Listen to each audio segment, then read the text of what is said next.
Assalamualaikum warahmatullahi wabarakatuh. Di sini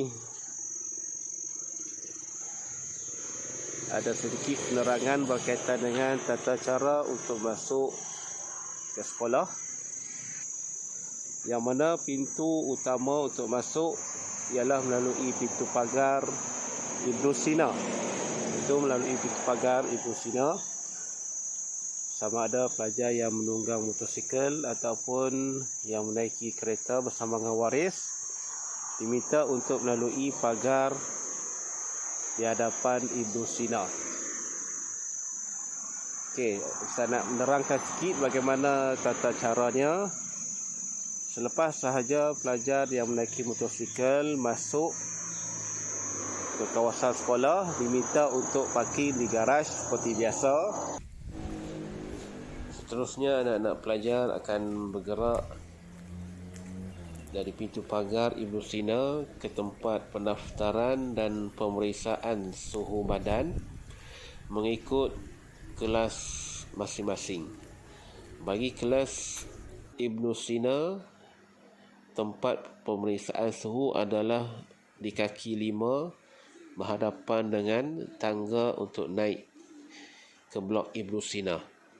Manakala bagi kelas Ibnu Khaldun, iaitu tingkatan 5 Ikhlas, 5 Ihsan dan 2 Ihsan, tempat pemeriksaan suhu dan pendaftaran adalah di hadapan kaki 5 bangunan Ibnu Khaldun.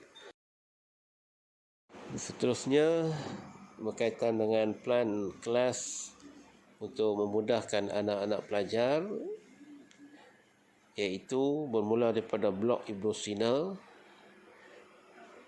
dari sebelah bawah, iaitu daripada Kepala Dewan berdekatan dengan tangga naik ke blok Ibnu Sina. Kelas sebelah bawah iaitulah kelas 4 Ikhlas dan juga 4 Ihsan. Manakala tingkat yang pertama iaitu kelas 3 Ihsan dan di tengahnya iaitu kelas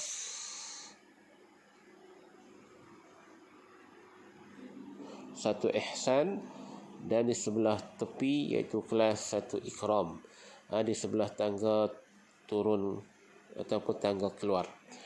Manakala bagi tingkat 3 iaitulah kelas 1 Ikhlas dan di bahagian tengah kelas 3 Ikhlas dan juga di bahagian tepi berdekatan dengan tangga iaitulah kelas 2 Ikhlas. Dan untuk makluman anak-anak pelajar, setiap meja dan kursi sudah pun dilabelkan dengan nama masing-masing. Oleh itu, apabila masuk ke dalam kelas, pastikan anak-anak pelajar berada di tempat yang telah pun dilabelkan nama masing-masing. Panduan kepada pelajar-pelajar yang berulang bersama waris, yang menaiki motosikal dan lain-lain. Yang pertama, semua pelajar akan masuk melalui pintu pagar Ibnu Sina, iaitu berhadapan dengan bangunan 2 tingkat. Sama ada waktu yang biasa ataupun waktu hujan, maka dikenaki untuk melalui pintu pagar tersebut. Yang kedua, semua pelajar dikenaki berada di sekolah sebelum pukul 7.15 pagi pada setiap hari dan paling lewat 7.30 pagi. Yang ketiga, bagi pelajar-pelajar yang kelasnya di Ibnu Sina, maka pendaftaran dan pemeriksaan suhu adalah di bahagian kaki 5 yang berhadapan dengan tangga blok Ibnu Sina. Yang keempat, bagi pelajar-pelajar yang kelasnya di Ibnu Khaldun, maka pendaftaran dan pemeriksaan suhu adalah di kaki 5 blok Ibnu Khaldun. Boleh rujuk pada gambar yang telah disertakan. Yang kelima, blok Ibnu Sina, kelas yang ada di situ iaitu kelas 4A, 4B, 3B, 1B, 1C, 1A, 3A dan 2A. Yang keenam, blok Ibnu Khaldun, iaitu kelas 5A, 5B dan 2B.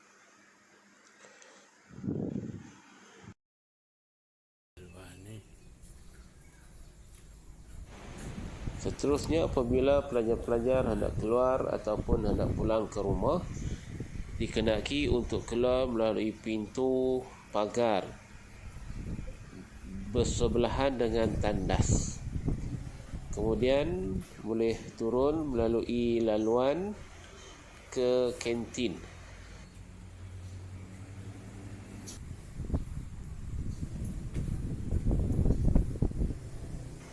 Dan seterusnya, bagi pelajar-pelajar yang berulang yang menunggu waris, maka boleh tunggu waris di bahagian luar kantin. Bagi pelajar-pelajar puteri, pihak sekolah telah menyediakan kerusi kayu. Maka bagi pelajar-pelajar puteri dikenaki untuk berada di kursi-kursi kayu tersebut, menunggu sehinggalah waris hadir, sehinggalah waris datang. Sekiranya waris tidak hadir lagi, maka dikenaki untuk anak-anak pelajar berada di kerusi tersebut. Begitu juga bagi pelajar-pelajar lelaki, hendaklah menunggu waris masing-masing di bahagian kantin di sebelah atas, di berhadapan dengan pondok pengawal. Pelajar-pelajar boleh menunggu waris sehinggalah waris datang mengambil. Dan anak-anak pelajar boleh keluar melalui pintu Ibnu Khaldun ataupun pintu yang berdekatan dengan dataran utama sekolah untuk pulang ke rumah. Untuk makluman bagi pelajar-pelajar tingkatan 1, sesi 2021, yang mana pihak kaunselor telah mengadakan majlis silaturahim, iaitu bermula pada hari Ahad hinggalah hari Selasa. Oleh itu diminta kepada anak-anak pelajar agar dapat maklum kepada waris masing-masing untuk mengambil anak-anak pelajar, iaitu pada pukul 4 petang pada hari Ahad, Isnin dan Selasa. Manakala hari-hari yang lain mengikut jadual waktu seperti yang ditetapkan. Panduan ketika berada di dalam kelas dan sepanjang berada di sekolah. Yang pertama, pelajar-pelajar sepanjang masa dikenaki berada dalam kelas masing-masing. Yang kedua, pada waktu rehat, semua pelajar akan makan di dalam kelas masing-masing dan akan dipantau oleh guru-guru kelas dan juga guru-guru pembantu guru kelas. Oleh itu, anak-anak pelajar dikenaki untuk mengorder makanan sehari sebelum hari berikutnya. Yang ketiga, anak-anak pelajar hendaklah berada di dalam kelas bermula pada pukul 7.15 hinggalah 7.30 pagi, yang mana akan diadakan aktiviti membaca ayat-ayat suci Al-Quran, iaitu surah-surah pilihan yang akan dipantau oleh guru-guru kelas dan juga guru-guru pembantu. Yang keempat, hanya seorang pelajar sahaja dibenarkan untuk keluar ke tandas dengan membawa kad kebenaran keluar yang disediakan. Yang kelima, pelajar-pelajar diingatkan agar sentiasa mengelakkan 3S, iaitu tempat sesak, tempat yang sempit dan juga sembang-sembang yang dekat.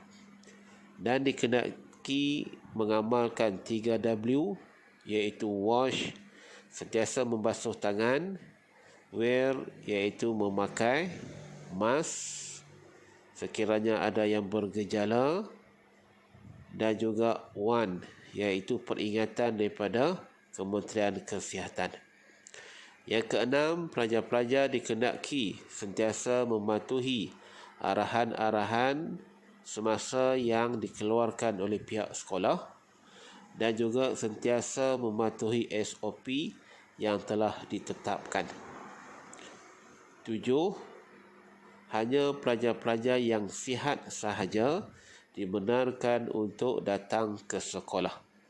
Manakala pelajar-pelajar yang sakit, yang bergejala ataupun yang terdapat ahli keluarga kontak rapat ataupun adik-beradik yang kontak rapat, maka tidak dibenarkan untuk datang sekolah dan dikehendaki untuk memaklumnya kepada guru kelas ataupun pihak sekolah. Yang ke-8, sekiranya anak-anak pelajar didapati ada gejala, simptom demam, sesama dan sebagainya, maka diminta untuk maklum kepada guru-guru kelas ataupun guru-guru yang bertugas untuk tindakan seterusnya.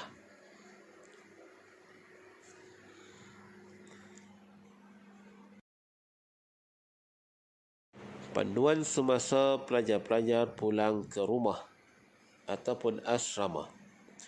Yang pertama, pelajar-pelajar dibenarkan keluar dari kelas untuk pulang ke rumah atau asrama dengan menggunakan cara penyuraian berperingkat-peringkat. Yang kedua, penyuraian berperingkat-peringkat ini akan bermula daripada tingkat bawah, iaitu kelas tingkatan 4A dan 4B. Kemudian guru-guru akan memberikan arahan untuk penyuraian bagi tingkat yang kedua, iaitu tingkat kelas 3B, 1B dan 1C. Setelah selesai kelas, maka kelas berikutnya iaitulah kelas tingkat 2, iaitu kelas 1A, 3A dan 2A akan dibenarkan untuk turun ke bawah dan bersurai. Oleh itu diminta kepada anak-anak pelajar akan mematuhi segala arahan yang diberikan dan bersurai dengan kadar yang segera dan berada di tempat-tempat yang telah ditetapkan. Yang ketiga, bagi pelajar-pelajar yang datang bersama dengan waris, maka pihak sekolah telah menetapkan iaitu bagi pelajar-pelajar putera akan menunggu waris masing-masing di bahagian kantin sebelah atas yang berdekatan dengan pondok pengawal. Manakala bagi pelajar-pelajar puteri dikehendaki menunggu di kawasan luar Dewan Makan Puteri di kursi-kursi kayu yang telah disediakan. Oleh itu rujuk pada gambar. Yang keempat, pelajar-pelajar yang warisnya datang sahaja akan dibenarkan untuk keluar terlebih dahulu, dan bagi mana waris-waris yang lewat datang, maka anak-anak pelajar dikehendaki untuk menunggu di kursi yang telah disediakan.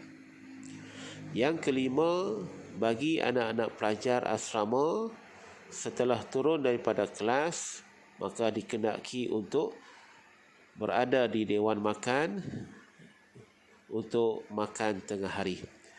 Untuk bagi pelajar asrama akan disediakan tempat makan untuk putera dan puteri dan sila ikut arahan pengurusan asrama yang telah ditetapkan.